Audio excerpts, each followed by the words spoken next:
Bonjour, je m'appelle Juliette, j'ai 10 ans.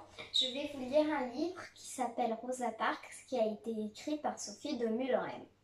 En 1955, aux États-Unis, Rosa Parks, la femme noire dont je vais vous parler, a été condamnée à la prison.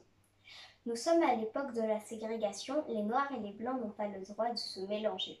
Rosa sort d'une longue journée de travail. Elle ressort du bus et remonte par la porte arrière pour avoir accès aux 10 places strictement réservées aux personnes noires. C'est ainsi dans les bus de Montgomery. Les noirs n'ont pas le droit de traverser le bus pour ne pas gêner les blancs. Ils doivent passer par l'extérieur. Quand elle monte à l'arrière, toutes les places sont déjà occupées.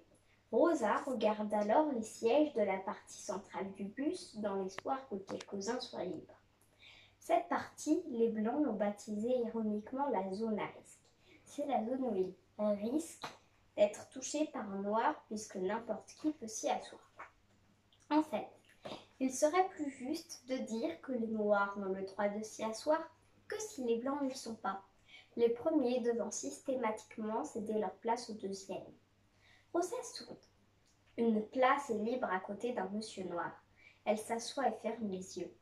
C'est si bon d'être enfin assise. Le bus avance lentement à cause du trafic. Rosa n'est pas pressée de toute façon. Elle savoure ce temps de pause jusque chez elle.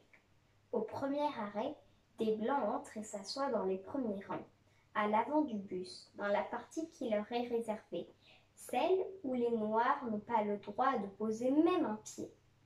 Puis, d'arrêt en arrêt, le bus se remplit de plus en plus. Les places des blancs sont toutes occupées. Il reste un homme blanc, debout. Le chauffeur se retourne aussitôt et pince les lèvres en apercevant Rosa, 2 femmes noires et un homme noir confortablement assis au centre du bus. C'est inadmissible que cela n'ait pas bougé pour laisser leur place aux passagers blancs. « Vous devez libérer les sièges !» leur aboie-t-il méchamment. Les 4 personnes le regardent sans rien dire mais ne bronchent pas. « Si vous ne libérez pas les sièges immédiatement, j'alerte la police. » L'homme à côté de Rosa tressaille. « C'est la prison qui vous attend si vous n'obéissez pas. Vous êtes hors la loi. » Cette fois-ci, le voisin de Rosa pâlit. Et 2 autres femmes aussi. Alors, ils se lèvent précipitamment et rejoignent l'arrière du bus. Ils ont peur. Le mot prison a suffi à les effrayer. Mais Rosa, elle reste assise. Elle se colle un peu plus contre la fenêtre et fixe quelque chose au dehors. Le chauffeur de bus s'énerve. « Je vais vous faire arrêter !» menace-t-il. Alors, Rosa le regarde un court instant.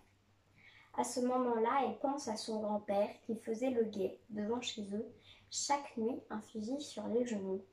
Elle pense qu'elle est fatiguée de toutes ces différences qui empêchent les Noirs d'avoir une vie normale. Alors, elle reste assise, détourne les yeux, hausse les épaules et dit « Allez-y ».